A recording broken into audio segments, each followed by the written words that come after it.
हाय guys, welcome back. So बस प्रबॉस के ना हेटर्स बहुत ज्यादा हैं, और हो भी क्यों ना, जब कोई इंसान बैक टू बैक इतने बड़े बड़े नंबर्स करे बॉक्स ऑफिस पर, तो आने वाली फिल्म के साथ वैसे ही कुछ ना कुछ जुड़ जाता है। और इनफैक्ट इतने हेटर्स होने के बावजूद भी प्रभास का ये जो मतलब आप कह लो कि ब्रांड बना हुआ ना, ब्रांड इमेज बनी हुई है, इसको कोई भी हाथ भी नहीं लगा सकता in terms of his brand value. ठीक है, अब ऐसी इतनी लंबी लंबी बातें, इतनी बड़ी बड़ी बातें क्यों बोल रही हूँ? क्योंकि कल्कि को लेकर एक जबरदस्त न्यूज आ रही है।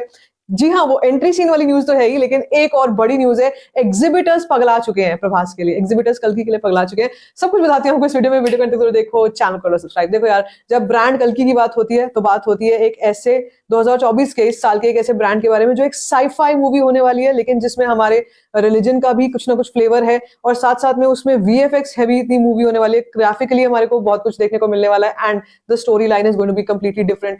एक और चीज है, it is going to be in trilogy, तीन तीन इसके पार्ट्स होंगे। प्रभास के बारे में मैं आपको बता चुकी हूँ, बहुत सारे लुक्स इस फिल्म में होने वाले हैं। लेकिन लेकिन लेकिन ऑल सेड एंड डन, कल्कि इज इन न्यूज, मतलब न्यूज में ये फिल्म बनी हुई है। जिस दिन से ये अनाउंस हुई थी, उसके बाद से जब से इसकी रिलीज डेट अनाउंस हुई, every day you can say रोज नई खबर कल्कि को लेकर आती है। और वो आनी भी चाहिए। अगर कोई 9 मई को फिल्म आ रही है तो यार उस फिल्म को, अब तो हम फेब की बात कर रहे हैं, मुश्किल से 3 महीने का समय बचा, और कल्कि जैसा ब्रांड जो है, इतना बड़ा ब्रांड है, उसको इतना ज्यादा हैवीली प्रमोशन की जरूरत है। और तो जरूरत तो नहीं है, लेकिन इतनी हैवीली वो प्रमोट की जाएगी, मुझे ऐसा लगता है that every day becomes you can से कुछ ना कुछ अपडेट्स आ रही हैं, कुछ ना कुछ न्यूज जो है वो इसके आसपास बनी रहती है। It's a hot topic.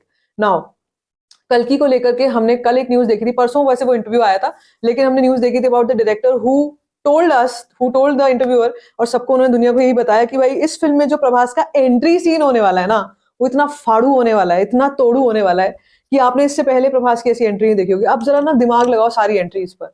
Baahubali सबसे पहले दिमाग में क्या आता है? बाहुबली। उसके बाद आती है सलार। ठीक है, ये दो बड़े ऐसे एंट्री सीन्स जो हमने देखे थे, और आज तक सलार की बात होती है, सलार पार्ट 2 की बात होती है, बाहुबली 1 बाहुबली 2 की बात होती है। तो भाई उस एंट्री से भी आगे कुछ बड़ा होने जा रहा है इन कल्कि 2898 एडी। जस्ट इमेजिन क्या सोच रखा है, क्या हो रहा है इस फिल्म में, सोच के रखा है। तो शूट सारा कुछ रैप अप हो चुका है, पोस्ट प्रोडक्शन का काम वाम चल रहा है। तो भैया मतलब बहुत बहुत बहुत कुछ होने जा रहा है व्हेन इट कम्स टू कल्कि। नाउ ये सब चीजें तो चली रही है, इसको कहते हैं ना कहीं ये कहते हैं ऑफलाइन प्रमोशन चल रहा है। ठीक है, बिलो द लाइन प्रमोशन चल रहा है। हमने जब भी प्रमोशन मार्केटिंग की बात करी है, above the line below the line पड़ा है। अबव द लाइन वो है जो हम बड़े बड़े पोस्टर्स देखते हैं या ओएच एड्स देखते हैं, वो होती हैं जिनमें मतलब इट इज अबव, बहुत महंगी महंगी एड्स होती हैं, वो होती हैं। लेकिन आजकल सोशल मीडिया जो है ना, ये बिलो द लाइन का सबसे बड़ा मीडियम बना हुआ है। एंड दैट मीन्स धीरे धीरे कोई ना कोई खबर आई, कोई ऐसी बड़ी खबर आई जिसको एग्जिबिटर्स सुनकर एक्साइटेड हो गए, एंड देन उससे क्या होता है, ब्रांड वैल्यू बड़ी, साथ साथ में जो उस फिल्म के विक्रेता हैं, जो उस फिल्म के खरीदार हैं, एग्जिबिटर्स की जिनकी मैं बात कर रही हूँ, वो उस फिल्म को लेने के लिए ना और ज्यादा उत्सुक रहते हैं, और ज्यादा आगे बढ़ बढ़ के बात करते हैं। तो अभी क्या हो रहा है कि कल्कि के साथ जब से सलार मैडनेस हुई है ना, कल्कि के साथ जो ओवरसीज राइट्स हैं, ओवरसीज राइट्स को लेकर के पंगा ये मचा हुआ है। एग्जिबिटर्स हाथों हाथ खड़े हुए हैं कि हमारे को ये फिल्म चाहिए, हमारे को फिल्म लगानी है अपने थिएटर्स में। नाउ द पॉइंट इज, कहां जाकर के अटक रही है बात, वो ये कि जो रेम्युनरेशन है, 80 टू 85 करोड़ की वैल्यूएशन लगती है ऐसी फिल्मों की, और मेकर्स लेकिन कल्कि के जो है ये 100 करोड़ डिमांड कर रहे हैं, जिसके 100 टू 120 करोड़ डिमांड कर रहे हैं, जिसके आगे भाई सबने घुटने टेक दिए हैं।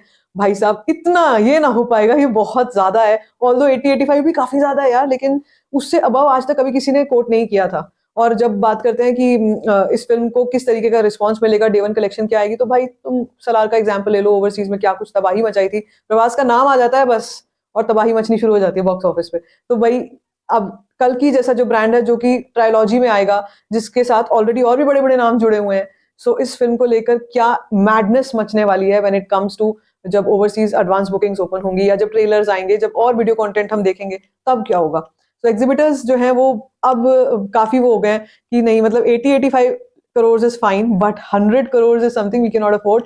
और इस बात पर जो कल्कि के मेकर्स हैं, उन्होंने भी अपना फैसला कर लिया है कि भाई इससे नीचे नहीं जाना है। 120 कोट किया था, कहीं कहीं पे तो ये भी आ रहा है कि 120 करोड़ भी कोट किया था, लेकिन 100 से नीचे नहीं आना है। और यहाँ पर आकर के ऐसा लग रहा है दैट इट विल बी मतलब खुद ओन्ड काइंड ऑफ इसके राइट्स होंगे, ये खुद पर्सनली ओन्ड फिल्म होगी ऑफ जो जो जो प्रोडक्शन कंपनी है वो ही ओन करेगी इसके ओवरसीज के राइट्स भी, मतलब ओन्ड होगी। इसको कोई भी और ओवरसीज जो है डिस्ट्रीब्यूटर जो है उसको राइट्स नहीं मिलने वाले, खुद ही अपनी फिल्म को प्रमोट करेगी, खुद ही एग्जिबिटर्स को तक बात करेंगे, लेकिन इससे कम की वैल्यूएशन में नहीं आएंगे। That is the confidence, that is the level of thing जो हम प्रभास के केस में देखते हैं या कल्कि के केस में देखते हैं। भाई नीचे नहीं झुकना है, क्योंकि पता है कि अपना कंटेंट एक बार आ गया ना, फिर तो मार्केट हाथों हाथ गर्म हो जाएगी और लोग जो है पगला जाएंगे। सो आई बिलीव कि ऐसा होगा, क्योंकि जब भी हम बात करते हैं सबसे पहले दिमाग में सलार आ रही है, क्योंकि फ्रेशेस्ट ब्लॉकबस्टर ऑफ प्रभास वही है। उसने फिर कह सकते हो कमबैक कराया। नाउ कल्कि है, स्पिरिट है, राजा साहब है, ये सारा जो लाइनअप है ना प्रभास का, ये ऑलरेडी एक सेलिंग पॉइंट बन चुका है, बहुत बड़ा सेलिंग पॉइंट बन चुका है। तो कल्कि को भाई नीचे तो बिल्कुल आना ही नहीं चाहिए। मुझे तो लगता है कि ये काफी अच्छे बड़े बड़े बेंचमार्क्स क्रिएट करेगी बॉक्स ऑफिस पे, और यही होना चाहिए when it comes to flourishment of the box office. तो आगे चल के देखेंगे क्या होगा, लेकिन भाई दिस इज तोड़ू न्यूज, तोड़ू। ठीक है, आगे चल के मैं आपको अपडेटेड रखूंगी कि इस पर क्या अपडेट आई है, क्या कोई नंबर फाइनलाइज हुआ है या नहीं हुआ है। लेकिन भाई वैल्यूएशन के मामले में तो वंडरफुल वंडरफुल वंडरफुल स्टेप। आपको क्या लगता है इस पे? Let me know in the comment section. बाकी if you like this video, give it a thumbs up, don't forget to share it, and don't forget to subscribe to my channel, which is called Story Function.